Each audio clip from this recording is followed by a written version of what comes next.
Hello tout le monde, j'espère que vous allez bien. On se retrouve aujourd'hui dans cette nouvelle vidéo, dans ce nouveau podcast, Pika sans tabou. Pour les personnes qui ne me connaissent pas, je m'appelle Pika, je suis créatrice de contenu sur les réseaux sociaux, je suis également influenceuse, danseuse et je fais aussi du contenu pour adultes.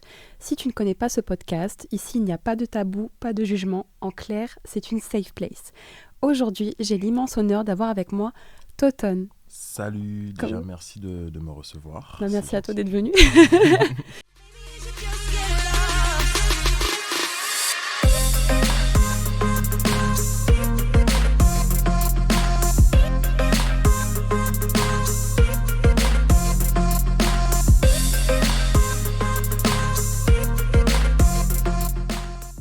Comment vas-tu ? Ben ça va tranquille, hein. Le podcast que j'ai choisi de faire avec toi aujourd'hui, il va traiter plutôt de la confiance en soi, de pouvoir se dépasser entièrement en fait pour pouvoir réaliser ses rêves, réaliser ses projets. J'aurais souhaité savoir, parce que du coup toi tu es acteur dans la vie, c'est bien ça. Et j'aurais souhaité savoir du coup comment est-ce que tu as compris finalement que tu voulais devenir acteur, quel a été ton parcours ? Alors mon parcours vraiment en tant qu'acteur, j'ai pas décidé d'être acteur. C'est vraiment par hasard. Du coup, il m'appelle, il me dit voilà, on a une formation et tout. Il y a quelqu'un qui a désisté. Est-ce que ça te dit ? Je lui dis c'est une formation de quoi et tout. Il me dit c'est pour justement être acteur. C'est nouveau en Guadeloupe, etc. Donc je lui dis let's go, on y va. Ah oui, parce qu'il faut savoir que Toton, pour le coup, t'as vraiment fait principalement au début en Guadeloupe, du coup, c'est ça ? C'est ça. Ok. Et avant de me diriger vers le métier d'acteur, je faisais du mannequinat. Donc du coup, ça n'avait pas forcément un rapport. Mhm. Et du coup, par rapport à ça, depuis, ça fait 3 ans que je suis dedans et j'ai pas lâché. Est-ce que tu as toujours eu confiance en toi ? Franchement, non. Parce que quand j'étais, on n'aurait pas dit, mais quand j'étais au collège, j'étais quelqu'un de très, très, très timide. J'avais même peur de parler aux gens. J'étais toujours dans mon coin, toujours en mode est-ce que je peux, est-ce que je peux pas ? Et je réfléchissais énormément. J'ai l'impression que c'est vraiment propre aux artistes qu'on a vraiment cette petite fibre où en fait on va être vraiment réservé, timide, parce qu'on va se sentir différent. On va avoir tendance à être même rejeté. Je sais pas si toi ça t'est arrivé d'être rejeté par beaucoup de personnes Bien parce sûr. que tu te montrais tel que t'étais aussi. Énormément. Et jusqu'à dernièrement aussi. Et ça, je pense que je vais rencontrer ça encore aujourd'hui. Mais ça, c'est plutôt... avant, on subissait. Maintenant, on l'utilise comme une force. Et les gens qui nous repoussent ou qui ne veulent pas, au contraire, on les laisse. Et Parce ça nous donne envie de que... faire mieux, quoi. Ouais, c'est ça en fait. C'est que moi, je sais que là, du coup, il y a beaucoup de personnes qui m'ont demandé des conseils sur les réseaux sociaux, qui voulaient savoir vraiment comment se dépasser, comment avoir plus confiance en soi, comment finalement dépasser le regard des autres, en fait, le jugement. Toi, comment est-ce que tu fais face au jugement des autres au quotidien ? Franchement, le jugement, je l'utilise parce que c'est quand même une analyse de l'autre, même si c'est négatif ou peu importe. C'est-à-dire, je prends une partie, je ne m'identifie pas parce que le jugement des autres reste l'avis des autres, mais ça me permet aussi d'évoluer. Donc moi, je le prends plutôt en mode, je prends ce que je veux, j'analyse quand même, et voilà, je customise. C'est très important de, C'est ça. en fait, pouvoir se dire que justement, ce que pensent les gens, ça ne te définit pas. En fait, moi, c'est ça que j'aime bien dire à travers mes réseaux sociaux, c'est que peu importe ce que les gens vont penser de vous, ça ne va pas vous définir. C'est pas parce que, voilà, n'importe un... Bon, moi, je tiens un exemple. Voilà, je suis créatrice de contenu pour adultes, tout le temps on me juge, etc. Voilà. C'est pas parce que les gens pensent d'une certaine manière que ça va me définir. Qu'est-ce qui t'a permis d'avoir autant confiance en toi aujourd'hui ? Qu'est-ce que tu utilises au quotidien ? Parce que les abonnés veulent les secrets, veulent les backstage finalement. Vous voulez les secrets. Alors, en vérité, il n'y a pas de secret. C'est juste qu'il faut avoir, je dirais, un but. Mais le but, c'est de s'accrocher, une fierté. Par exemple, moi, c'est ma fille. Du moment que ma fille, quand elle est arrivée dans ma vie, ça a été un coup d'électrochoc, en fait. Et aujourd'hui, tout ce que je fais, derrière, j'ai toujours cette pensée, ce moteur. Je le fais, je suis accroché. Je le fais d'abord pour moi. Je vais peut-être choquer des gens, je sais pas. Mais je le fais pas forcément que pour ma fille. Je le fais d'abord pour moi. Et ensuite, je le fais pour ma fille parce que je sais que demain, elle sera fière et tout. et je construis son petit royaume. Ouais, parce que du coup aussi, à savoir que actuellement Toton est avec nous en France, il a laissé sa petite fille en Guadeloupe. Elle a quel âge ta petite fille? Alors, elle a 2 ans. 2 ans. Ouais. Donc c'est vrai que même ça, il faut comprendre que malheureusement, si vous souhaitez évoluer, il va peut-être falloir vous mettre en priorité aussi. C'est la chose la plus dure, hein. Je le vois Toton tout le temps. Voilà, ma petite fille, c'est mon amour de ma vie. Hein, c'est voilà. Mais il a choisi de prendre sa carrière à cœur et en fait, vous pouvez pas. Malheureusement, si vous voulez vous focus sur vous, si vous voulez évoluer, au bout d'un moment, il faut que vous puissiez juste vous sentir libre d'une certaine manière d'agir, en fait. Parce que, en vrai de vrai, je pense qu'il y aurait eu beaucoup de personnes qui auraient pu dire, par exemple, que tu étais un mauvais père du fait d'aller de chercher ton métier, en fait. Il y a des gens qui peut-être qui pensent ça, mais moi personnellement, je sais très bien que je préfère penser au long terme. Et c'est vrai que j'ai rencontré énormément d'anciens, de personnes qui jusqu'à aujourd'hui disent, mais moi j'ai eu mon enfant, si j'avais pas eu d'enfant, peut-être que j'aurais fait ça, ou j'aurais été ci, ou j'aurais été ça. Et ça m'a vraiment servi de boost et de me dire, ma fille, elle grandit, c'est vrai que je suis toujours présent pour elle. Peut-être pas forcément physiquement, mais mentalement, je suis là, je parle avec elle, etc. Et aujourd'hui, je sais que tout ce qui se passe, parce que je commence à toucher des choses palpables, parce que j'étais encore dans ce truc de j'ai envie, et maintenant je touche. Donc c'est encore plus gratifiant de savoir qu'on commence Enfin. à enfin toucher ce qu'on... C'est fou. Justement, on va y venir, ce côté où tu as attendu finalement, parce que tu as affirmé les choses, tu as dit que ça allait arriver, que t'as pas lâché l'affaire. Moi, je sais qu'il y a beaucoup de personnes ici qui souhaitaient savoir, notamment au niveau des affirmations positives. C'est ce que tu utilises au quotidien?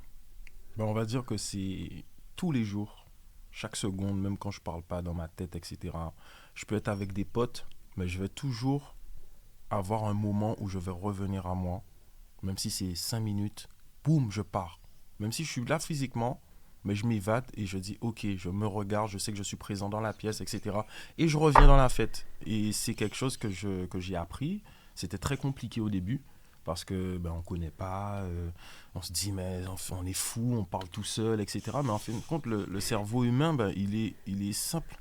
Et en fin de compte, c'est juste un conditionnement qu'on doit lui donner pour pouvoir vibrer d'une façon, attirer les choses, etc. Pouvoir reprogrammer son cerveau aussi, parce qu'on a été éduqués, je pense, d'une manière qui nous faisait voir vraiment les choses d'une manière très limitée, du coup les croyances limitantes finalement. Et je pense que, ouais, il y en a beaucoup parmi vous qui ont dû se dire qu'ils ne pouvaient pas réaliser certaines choses, alors qu'en fait, si vous affirmez que vous êtes capable de faire la chose, au final, c'est là que ça va arriver, que ça va... C'est vraiment hyper important, ce genre de choses. Au niveau des affirmations, moi, c'est ce que j'utilise aussi au quotidien. Mais il y a aussi la manifestation à côté. Toi, de ton côté, comment est-ce que tu manifestes les choses? Pour moi, la manifestation, ça passe par l'affirmation. Pour manifester, en tout cas pour moi, c'est comme ça que ça fonctionne. Parce que chaque personne peut avoir leurs différences. Mais moi, quand je manifeste, en fait, je fais acte de foi. Ça veut dire que même si je ne vois pas le résultat, même si je ne sais pas comment, même si je ne sais pas, je sais que ça va se faire. Et il y a beaucoup de personnes, même dans l'adversité, dans la douleur ou des choses qu'ils vont vivre, ils ont tendance à vite se restreindre. Mais c'est là justement qu'il faut. Parce que c'est là que, en fait, tu es le plus vrai. Donc tu te permets de quand tu ressens vraiment cette douleur, cet inconfort, et tu arrives à avoir cette présence d'esprit de quand même dire, c'est pas grave, je ressens, je suis humain, je ressens, j'ai des douleurs, mais je sais que ça arrive. Ça aussi, les gens ont du mal avec les émotions, finalement. C'est le fait de s'accepter entièrement, d'accepter chaque émotion qu'on peut ressentir, qu'elle soit positive ou négative. Je pense que c'est ça le plus dur pour les gens, en fait. Même surtout, en tant qu'homme, j'allais dire, en tant qu'homme aussi. Mais surtout, remercier dans la douleur et dire merci pour ce que je ressens. Et c'est pas facile, parce que moi, Avant, quand j'avais mal, ben, j'ai mal en fait. Ouais. Et de venir et de dire waouh, merci, j'ai mal. Super, je souffre. Voilà. Super, j'ai raté tout ce que j'ai entrepris. Voilà. Alors que c'est beaucoup plus profond que ça. On remercie pas forcément d'avoir mal, on remercie de passer par un événement qui nous fait grandir et qui nous apporte vraiment une élévation, une avancée qui fait que on se transforme en fait. Et quand c'est trop doux, quand c'est trop facile, ben, on peut être bon, mais on va être linéaire. Alors que nous, on est toujours en up, up, up. C'est toujours ce qu'on recherche. Et pour avoir le up, ben, faut casser des œufs. Comme dirait Léna, situation plus égale plus. Beaucoup de gens, notamment moi, déjà je l'ai eu énormément, la peur de l'échec. Est-ce que toi, tu l'as beaucoup ressenti dans ton évolution ? Franchement, oui. Moi, je dirais oui. J'ai vraiment ressenti la peur de l'échec à des moments. Mais après, ça reste un conditionnement. La peur, pour moi, c'est quelque chose qui est essentiel parce que ça nous protège, ça nous fait savoir que quand il y a un danger, etc. Faut pas la supprimer totalement. Faut juste l'utiliser parce que pour moi, la peur que tu arrives à transcender, ben, ça se transforme en courage. Donc, au final de compte, ben, ta peur, elle est là. Tu sais pas parce qu'un gars qui est courageux, même il va affronter, je sais pas, je dis une connerie, un lion, et il veut affronter le lion et il y va quand même. Il a peur, mais le courage fait que je tiens la peur par la main et on y va en fait. En fait, c'est ouf à quel point je pense que moi, personnellement, tu me diras après pour toi, mais la peur, moi, c'est ce qui m'a vraiment permis d'évoluer et de me comprendre énormément. Je savais que depuis toute petite, j'étais différente. Je savais que par rapport au vécu que j'ai eu, je n'aurais jamais les mêmes conversations que les petites filles de mon âge. Je savais que dans tous les cas, quoi que je dise, quoi que je fasse, je ne serais pas comme les autres. Et la peur m'a vraiment permis de me surpasser finalement. C'est quand tu dépasses ta peur que tu dépasses tes limites et que tu comprends vraiment qui tu es. Toi, à ce niveau-là, est-ce que tu te rends compte qu'il y a eu un réel changement quand tu as dépassé cette peur ? Ah oui, parce que moi je suis un peu le petit mouton noir de la famille. Maintenant ma mère, toute ma famille, ils sont fiers de moi parce que ben, j'ai écouté personne, j'étais le gars le plus têtu, j'ai fait des conneries aussi dans ma vie, je me suis pété la bouche à deux. Bref, des milliards de fois, ben, ça a créé la personne que je suis aujourd'hui. Et même si demain matin, j'ai pu faire inconsciemment ou consciemment quelqu'un souffrir, aujourd'hui, j'en suis conscient et j'essaie de me rattraper, de devenir la meilleure version de moi-même et faire les choses bien en tout cas. Là, du coup, je vais en venir plus au projet professionnel. Bon, du coup, on va en parler parce que c'est très important. T'as tourné un film en Guadeloupe. C'est ça. J'ai été présente pendant ce tournage, pendant un court épisode. Je l'ai moi. regardé en backstage. Du coup, est-ce que tu peux nous en dire plus pour ce film-là d'abord ? Ben, déjà, le film, il s'appelle Zayan. Donc, c'est un long métrage réalisé par Nelson Foy. Non, c'est l'histoire d'un trafiquant en Guadeloupe. Il faut savoir qu'il y a des problèmes de drogue, malheureusement, parce que les jeunes n'ont pas forcément accès à des choses vitaux. Donc, bref. Et du coup, c'est un dealer qui, un jour, entend sonner à sa porte. Et il ouvre la porte, il voit un enfant dans un cabas. Et avec un mot, Timounar. En français, Timounar, ça veut dire ton enfant. Et on explique justement la péripétie de l'enfant qui l'emmène à gauche, à droite, etc. Et je vous dis pas plus en fait. En fait, allez juste sur son Instagram que je vous mets juste ici et vous allez regarder la bande-annonce. En partant de Guadeloupe, tu as décidé de venir en France pour pouvoir évoluer, pour pouvoir réussir ton métier, tes projets, etc. T'en as bavé pendant des mois et des mois. Donc à ce niveau-là, déjà bravo. En fait, vous voyez, je suis en train de parler, mais vous savez pas en fait. Moi, je sais, vous savez pas. Tu as réussi à être dans le clip d'une grande artiste française. Je te laisse en parler d'ailleurs. Je ne devais pas l'annoncer finalement. Ouais, donc j'ai eu la chance de tourner avec une artiste internationale qui s'appelle Aya Nakamura. Donc dans le clip, je suis le crush de l'artiste. Comment est-ce que tu as réussi à avoir ce casting incroyable finalement ? Comment est-ce que tu as réussi à avoir ce casting ? Alors franchement, c'est quelque chose qui s'est passé dans un hasard total parce qu'on m'a juste envoyé une annonce pour participer à un clip et j'ai vu que c'était rémunéré et payer en cachet d'intermittence. Pour les artistes, il y a l'intermittence du spectacle, etc. Et on est d'accord que les cachets, on en a besoin pour tous les comédiens. Et du coup, j'ai vu ça, j'ai postulé et tout. Du coup, on me rappelle. On me dit bonjour, voilà, vous avez été sélectionné pour un clip d'une grande artiste, mais on me dit toujours pas c'est qui. Du coup, je dis ok, y a pas de problème, ça me fait plaisir et tout. Et elle me dit par contre, vous êtes à 5 pour le rôle principal. Donc, vous inquiétez pas, dans tous les cas, même si vous n'êtes pas sélectionné pour le rôle principal, vous serez dans le clip. Ok. Donc, je dis ok. J'étais à la Fashion Week. En plus. Et je regardais les défilés. Je regardais, c'était magnifique et tout. Dans ma tête, je me disais, mais putain, c'est la vie que je veux, c'est ça que je veux en fait. Et là, mon téléphone, il vibre dans ma poche au même moment. Et là, je retire le téléphone comme ça et je regarde, c'est écrit félicitations, vous avez été sélectionné pour le rôle principal. Donc, je suis content. Ah bah, tu m'étonnes. Mais je sais toujours pas c'est qui. Donc, je dis, ok, je suis content. Le lendemain ou le surlendemain, je sais plus, on m'appelle et on me dit, bon, ben bonjour Anthony, vous allez bien? J'ai dit, ça va, merci. Ben, j'ai vu que j'ai été sélectionné, je suis content et tout. Mais c'est pour qui finalement? C'est pour qui? Et là, elle me dit, ben, c'est pour Aya. Aya, genre, Aya. Ah, j'allais faire une blague, je suis désolée. J'allais faire Aya. Et là, je dis, comment ça, Aya? Elle me dit, Aya Nakamura. J'ai dit, ah ouais, mais moi, je suis quelqu'un, j'ai bien contrôlé mes émotions, mais en moi, je suis comme ça, waouh! Bah, tu m'étonnes. Mais au téléphone, je suis, ah ouais, franchement, c'est bien. Je montre que c'est de l'intérêt, je montre de l'intérêt au projet, mais je reste tranquille. Et je dis, ah ouais, mais c'est super, franchement, je suis content et tout, nanani, nanana. Et dès que je raccroche là, je saute, je dis putain, ça c'est un gros projet. Du coup, j'appelle mon père, j'appelle ma mère, j'appelle ma Je famille. vous jure, hein, moi étant son amie, hein, on en a entendu parler pendant des semaines. Vraiment, genre il était que dans nos têtes. Mais en fait, ça fait du J'étais bien. content. Ça fait du bien de te voir comme ça parce que c'est le côté où en fait t'es là, tu es patient, tu attends, tu. En fait, c'est ce côté où quand on veut quelque chose, il faut pas. En fait, il faut croire au processus. Et c'est exactement ce que je dis aux gens en général. Toi, t'as cru au processus. En fait, t'as cru en l'univers, t'as cru à ce que. En tout ce qui pouvait t'offrir, que ce soit de bien ou de mal, et t'as attendu. Et t'as attendu jusqu'à ce qu'il t'offre quelque chose. Et. C'est ça. Ça a pété, hein.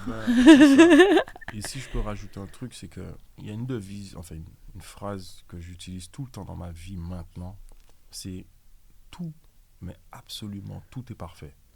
Même dans les choses les plus inconfortables, on arrive à dire que tout est parfait, ben déjà ça nous fait relativiser par rapport à ce qu'on vit.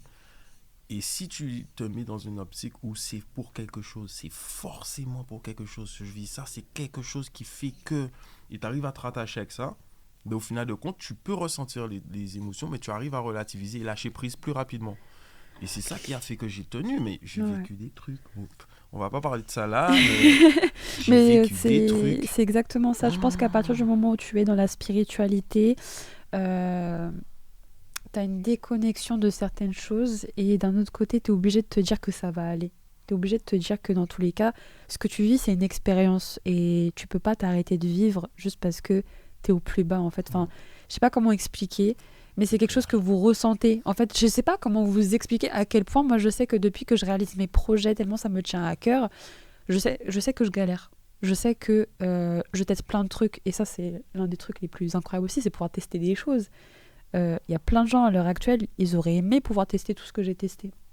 Et à ce niveau-là aussi, en tant qu'artiste, je pense que toi aussi, tu as dû peut-être tester plein de trucs. Énormément de choses. Mais Moi, c'est... j'ai un parcours. J'ai été maçon, j'ai été plombier. J'ai fait plein de Mais trucs. tu as été à l'armée aussi. J'ai fait militaire. Pendant 4 ans et demi, j'étais militaire à l'armée. Mais à chaque fois, en fait, il y a beaucoup de personnes de mon entourage, même des personnes de ma famille, qui ne comprenaient pas pourquoi je ne restais pas dans un truc précis. Mais en fait, c'est juste que je n'aime pas m'identifier à un truc parce que c'est confortable. T'es assis dans ton fauteuil, c'est bien nanani et en fait, moi j'ai besoin de beaucoup plus. J'ai besoin que ça se passe là en fait. Et c'est pareil quand j'ai quitté l'armée. J'ai quitté l'armée vraiment pour me lancer dans ma carrière de mannequinat.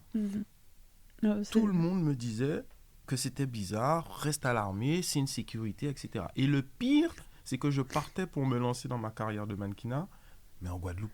Et je suis en France. Donc les gens me disent, mais t'es à Paris, va à Paris, reste à Paris, c'est la mode. Je dis non, moi ça fait 4 ans que j'ai pas vu ma famille, c'est en Guadeloupe que je vais aller. Je suis arrivé, boum, j'ai cherché, j'ai été géré d'une marque directe. J'ai fait tout le monde fermer leur bouche pendant 2 ans. Et géré de Lynx Optique Caraïbes. En fait, tu as appuyé sur un point qui, moi, m'intéresse beaucoup, c'est le côté où, je trouve que les gens s'accrochent trop à la sécurité. Sauf qu'en vrai, c'est pas la sécurité qui va vous faire vivre, c'est pas la sécurité qui va vous permettre d'être qui vous êtes réellement. Au plus profond de vous, je pense que vous avez quelque chose à partager aux gens, je pense que vous avez quelque chose de très important que vous avez envie de vivre. Et le fait de se focus uniquement sur la sécurité, que ce soit par rapport à vos amis, par rapport à votre famille, en fait, le fait de vous bloquer à ça, c'est la pire chose qui puisse vous arriver. Franchement, c'est ça. Rester dans vos zones de confort, la pire chose. On peut utiliser les termes, c'est la zone de confort qui tue. Et quand on décide de sortir de cette zone de confort, pour moi, c'est comme sauter dans un trou ou dans une falaise. Tu sais pas s'il y a, tu sais pas qu'est-ce qu'il y a en bas. Tu sais pas s'il y a un jacuzzi ou une flaque. Mais tu sautes. Et même si tu sautes, tu te dis, ce qui va se passer, ça se passera. Qu'est-ce que tu voudrais manifester pour 2025 ? Pour 2025, franchement, c'est toujours en rapport avec ma fille. Bon, ma famille, pouvoir subvenir aux besoins de ma famille, c'est la base. Mais mon bébé, c'est pour moi, c'est me retrouver avec elle. Voilà. Moi, je manifeste de l'argent. Je reçois. De l'argent et des opportunités, de l'argent. C'est la fin de cette vidéo, j'espère qu'elle vous a plu. N'hésitez pas à commenter, liker et à partager. Et moi, je vous dis à très vite dans une prochaine vidéo. Je vous fais plein de gros bisous. Bisous.